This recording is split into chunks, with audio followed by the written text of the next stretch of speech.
Okay, hello everybody. Today's date is 11/24/2021. Hold on one second, let me just make sure that I'm recording because I got a massive glare on my phone right now. Just want to make sure that it's in the record mode and everything's copacetic, and it appears to be so. Alright, Munchkin Butts, this is going to be considered to be video number 2 of at least a 2-part, probably a 3-part video series. Video number 1 has already been made, but I don't think it's uploaded yet. So just bear with me, staying tuned to this account. And that video, memory serves me correctly, that video has to do with, I believe if I remember correctly, I stated in that video that I was going to title it along the lines of, gang stalking, electromagnetic weapons, memory mapping, or memory stimulation. So, now, I tell you what I'll do, since tomorrow's Thanksgiving, what I'll try and do is I'll try and go into, because I got a lot of microcards right now. They got a lot of backed up videos on them that haven't been uploaded yet, and I haven't even had time to check to see what most recent videos I've uploaded. This crime keeps me so busy, so just stay tuned to this account.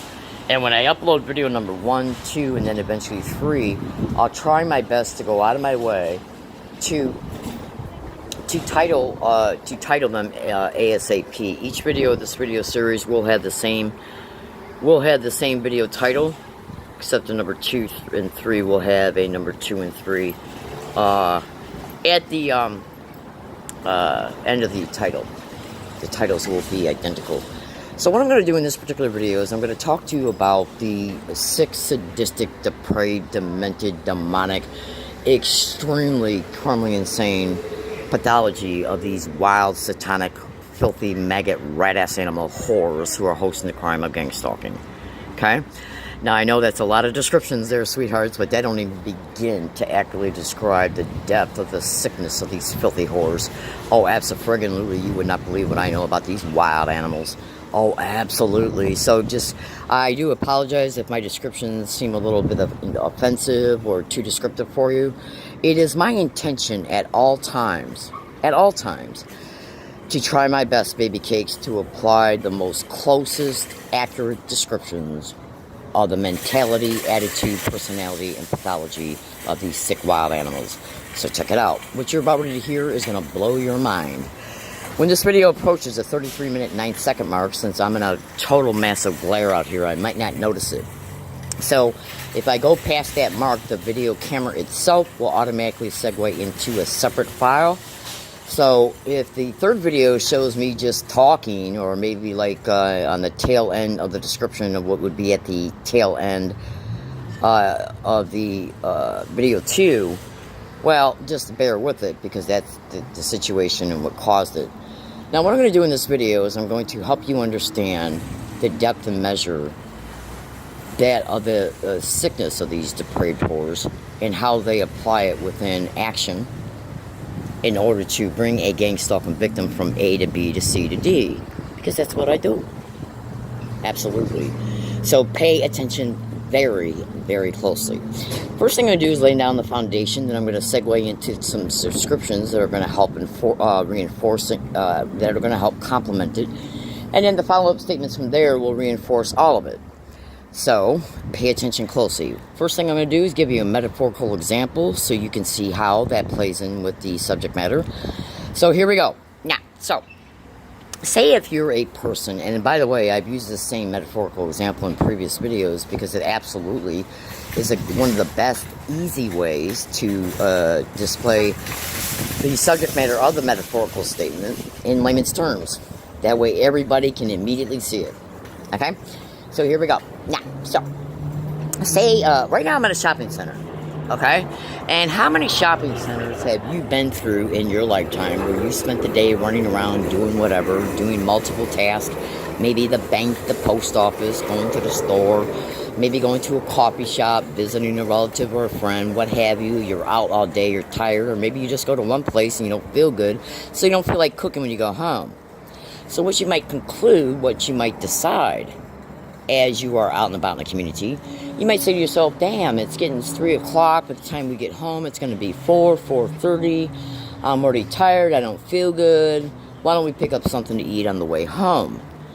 And so the people who are making this choice and making these statements, they're aware of where they're at in real time ratio to the distance of their homes.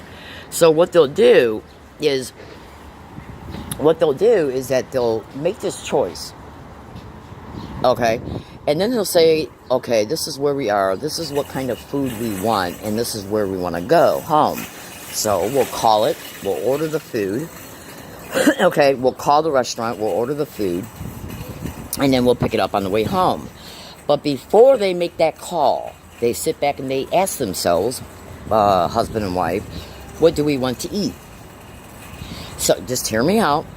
So as a direct result of them stating to themselves what are they in the mood for to eat, they decide Mexican food. So again, they see where they're at in real time and where they need to go home. So where's there's a Mexican restaurant at between those two places? Now, since they know where they live and they know where they're at when they're making this choice, their brain is going to go into their memory Rolodex.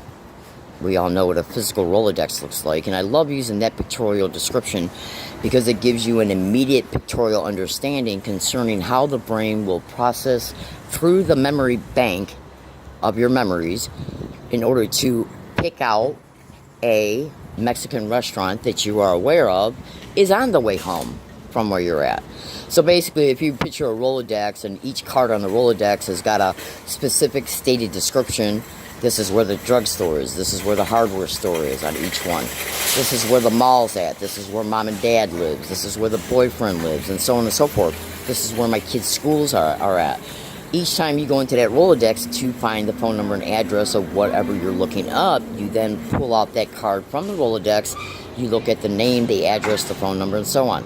Well, our memory works in a very similar way in reference to you're at a shopping mall. You make the choice that you want Mexican food that you want to be able to order and then pick up on your way home.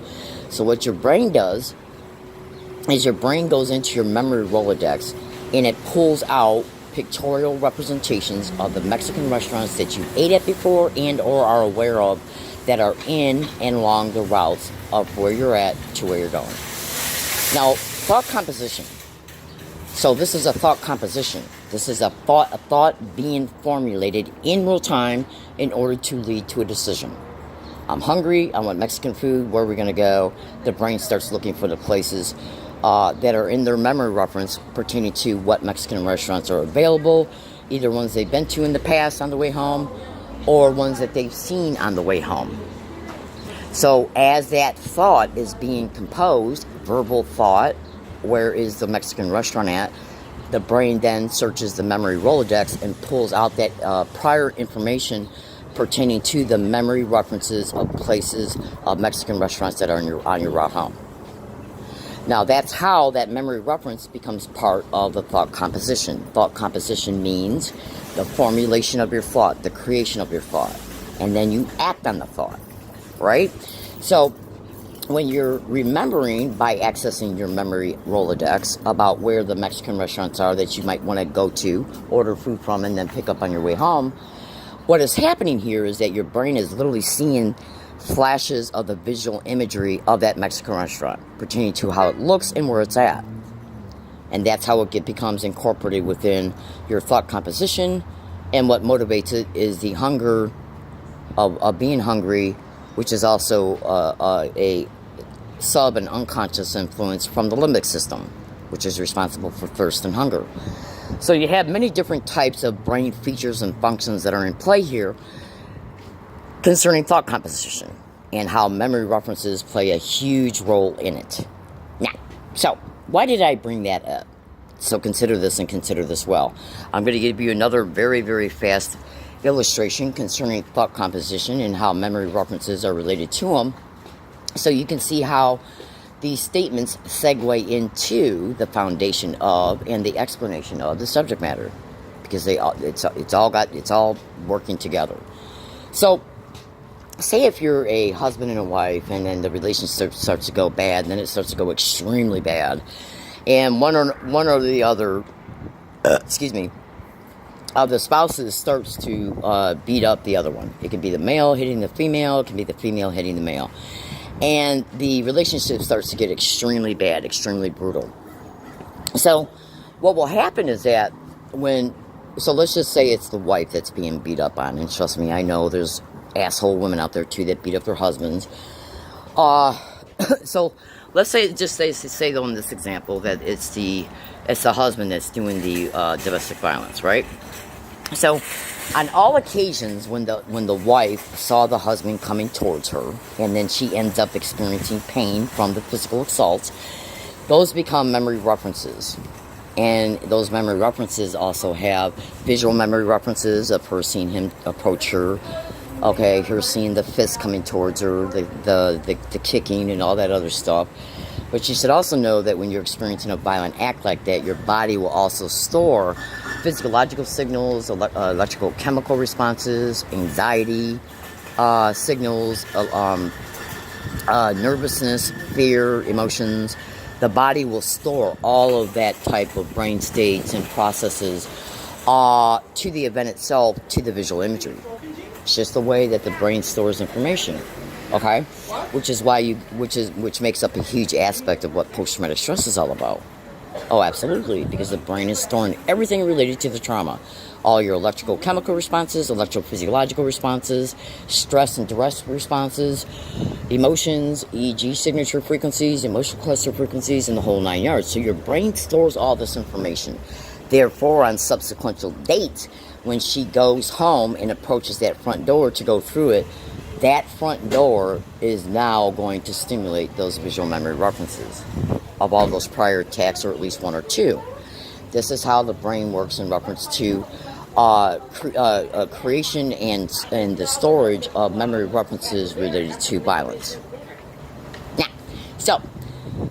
Now the reason why I brought this to your attention is because I wanted you to be able to learn a little, if you don't already know, learn a little bit concerning how the brain stores and retrieves information in reference to thought composition and any stimuli that might be, that you might visually see that might excite a memory reference. She approaches the door, and then all of a sudden, as a result of seeing the door, she knows the environment she's going into, and then a bunch of memories start getting stimulated because the body and brain is aware that this environment is directly connected to violence. And so when the body recognizes that they're in the environment where the violence has took place in the past, it will stimulate those memory references to that that are related to that environment. That's post-traumatic stress, baby. And when you experience memory references that are stimulated through a visual cue, a visual stimuli, the door, the body can also reprocess all the electrical, chemical, and electrophysiological responses, emotions, fear, everything in that instant. Just like when you hear your wedding song 20 days after your wedding day on the radio, your brain will stimulate that auditory memory with visual imagery of the wedding day, and you'll feel good because your wedding day produced good feelings and emotions that got stored. So the reason why I brought this up is because I want you to listen to me and listen to me very closely. First thing I gotta do is I gotta go over here so I can see how much memory I've already used up in this particular video.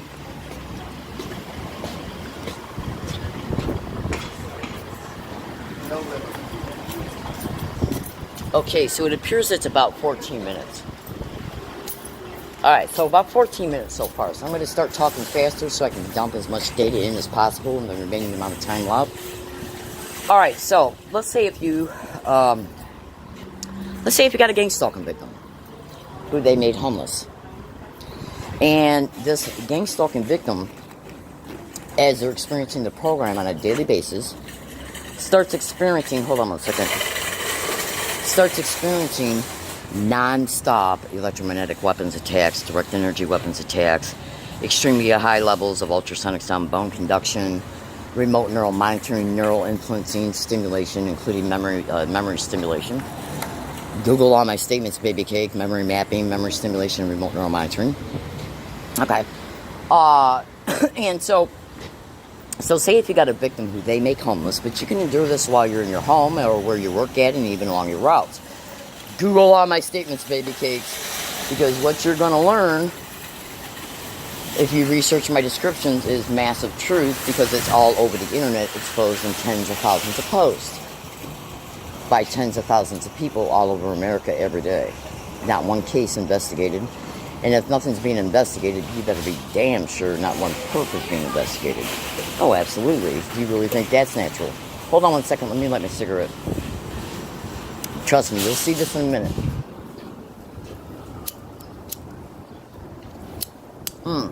So, say if you're a gang stalking victim and you've been made homeless, and these 6 satanic fucks, through the illegal tracking of the victim, which is the stalking of gang stalking, they track the victim to the wooded area that they're forced to use as a direct result of what? Of them knowing that they created the homelessness of the victim as a direct result of them tracking the victim in real time every day along all their routes, including where they go to sleep at night, wooded areas they go to sleep at, wooded areas that they go to rest at, to be by themselves at, okay, to even duck into to smoke a cigarette or go to the bathroom at. They're tracking each victim in real time down to the inch. No joke. Remember, extensively research my descriptions. Now, so they know where the victim's at. They know the victim's a very high-profile whistleblower. And so they keep staging physical events against that victim using anybody and everybody, any type of person, for any reason. They know if they keep staging that kind of stuff using physical people, it will become outwardly apparent that it's being managed because they can see that the victim's predicting it in tweets and email files, audio files, and videos. So if they keep doing what the victim predicts, it's gonna be outwardly transparent to anybody that's got the ability to process common sense that the shit's being staged. So they figure, well, we still gotta force ourselves upon the victim's life experiences, including through trauma and torture. So what we'll do is we'll start incorporating the electromagnetic weapons and direct energy weapons and ultrasonic sound bone conduction torture on a non-stop basis every second while the victim is at the wooded area and even along their routes. Right? So they know that how educated the victim is. They know that the victim knows that tens of thousands of other victims are online reporting it. They know that the victim knows that they're not going to be able to trace where these emissions are coming from, pertaining to if it's coming from a truck, a house, a condo, okay, an asshole standing off the road with a backpack, and doing it, or any type of apparatuses that have been put on the property as a result of them knowing the usual spot that person picks when they're on the property. Oh, absolutely. You wouldn't believe victims of this crime are finding emitters, transmitters, transducers, antennas, and everything in their homes, in their garages, where they work at, and much more. So they want to be able to continue and force and affect these types of extreme, sadistic, brutal attacks on the victim's brain and biology 24/7 at the wooded area and sometimes along their routes. Okay. So they know the victim is going to run because they know that they're literally killing the victim through slow kill torture. Okay. So hold on 1 second. So say if a victim went to one wooded area on June 1st, 2014. June 1st, 2014, right? So the victim went to a place on June 1st, 2014. Like right now you see this water machine. You see it clear as day, right? So this becomes a visual memory reference to an item, a product. Therefore, when you see it, you're going to instantly know what it is. Okay? These are businesses. Like, there's a pizza shop over there. Okay? Oh, I'm hungry. Where's the pizza shop at? Your memory reference pulls up the pizza place, in ratio to where you're at or where you might want to go to if you're further away. Which is why I talked about memory references. So you're at a wooded area and you're experiencing non-stop extreme sadistic torture to the brain, joints, and organs. All organs, all joints, and the brain, non-stop. Non-stop. Alright? So they know that you're going to want to leave. Okay? They absolutely know that you're going to want to run from it because you can't fight it. Only a passive shielding only works so well. And they know that you're not going to be able to identify where it's coming from, so you can, even if you knew where it was coming from, the police won't do jack shit because they're intimately, directly connected to this crime and completely controlled by it. Oh, that's a fucking literally. Google that. Hold on. Right? So the only option you got left is to run in order to try and survive. And don't think these sick whores don't know that either. In fact, that's one of the biggest ways that they're making victims all over the country homeless, forcing the victims out of their homes in order to escape the attacks. So the victim says to themselves, on June 1st, 2014, I was at this specific area. And I was being brutally attacked at it, so I left it and went to another spot, and then another spot, and then another 15 spots. And did the same thing at each spot. And so they realized, okay, I got to get up and get the hell out of here, right? And so the night before they go to leave, remote neural monitoring offers them the ability to know that the victim's going to leave, subvocal speech monitoring. And if the victim is tweeting they're getting ready to move, they're able to see both. right? So what these little satanic whores will do is they will escalate the targeting in order to create specific health effects. The victim can't breathe. The victim can't walk 3 fucking feet before collapsing for 10 minutes. Okay? Absolutely. Right? They can hit you in the lungs, the hearts, the chest, the organs, all organs, including brain down to the toe, in order to produce a specific measured effect, which can include your ability to not even walk 3 feet before collapsing. They know they're dealing with a homeless victim that they're doing this to, so they know that that victim has got a bike and would have to carry things on it to sleep with. Tent, sleeping bag, clothes, and the whole 9 yards. So they'll hit the chest in order to strain the heart and the chest muscles. They'll hit the area of the shoulder where the shoulder blades and shoulder itself meets the beginning of the arm. Your muscle, basically your muscle right here. Okay? Because when you're pushing the bike and picking up everything to put on the bike, they're targeting the muscle there, and they're targeting the neck muscle on the side of the body that where your predominant hand is. If you're right-handed, they'll target the right abdomen, the right side of the chest, the heart on the right side, okay, the kidney on the right side, and the musculatory system that the victim would use in the strenuous physical movements of picking shit up and putting it on the bike, pushing the bike. They'll even target the right elbow, because the right elbow is going back and forth as you're pushing the bike. And they can target the chest so bad to where the lungs almost collapse and you can't even breathe. Okay, hold on one more second. Oh, absolutely. Like I said, these are sadistic, wild, filthy whores. It's all they are. It's all they'll ever be. All right, hold on one second. So, what you got to understand about these sick, filthy maggots, these criminally insane, mass-murdering, demonic, raping, gang-raping animals, is they know what it's going to take to produce each specific effect on the body and brain, and create certain effects so that the dynamics of how the target is responding to it, packing the bike up, moving. They know the victim's got to put the stuff on the bike. They know the victim's got to push the bike. They know the victim's got to walk the bike with the stuff on the bike. They know the victim's got to ride the bike with the stuff on the bike. So they'll target the parts of the body that are dedicated to physical movement and the ability to have the energy to do so. So the victim, the night before they move, they'll hit those specific areas of the body to create the measured effects that it needs to create so that the victim can't walk 3 feet without collapsing. Now, why do you think this would be done? Well, the torture is so bad at the current area, they know the victim is going to leave.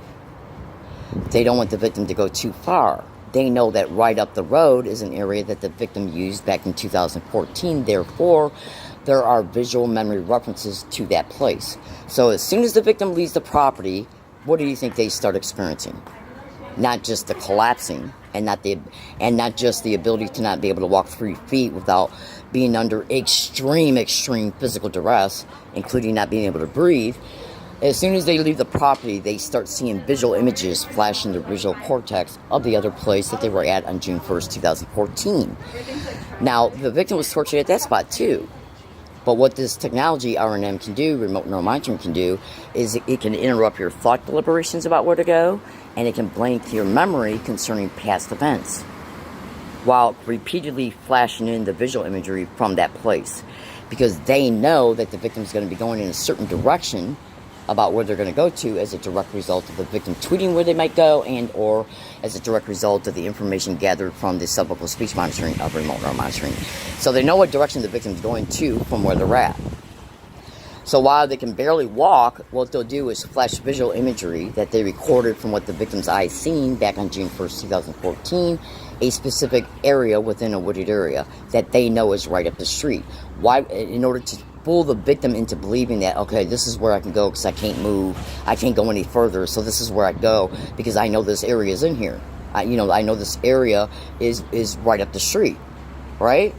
And so what they're doing is tricking the victim into believing that this is a thought composition based on a memory reference about how to solve the current problem. I can't go any further, so this is a place I can go to.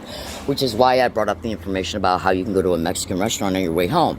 You know where you're at, you know where you want to go to, and you know what's in between. Now, the reason why they would do something like that is because the 6 satanic rats are already propped up in the environment And they already got technology at that wooded area spot. So when the victim goes there, the torture can immediately start and or start that night and or the next morning. Welcome to gang stalking. They want to be able to keep the victim in the boxed-in area where they're already propped up at and where their tech is propped up at, so the extreme sadistic torture can occur at the next spot. Welcome to gang stalking. Everybody have a good day. I'll talk to you later.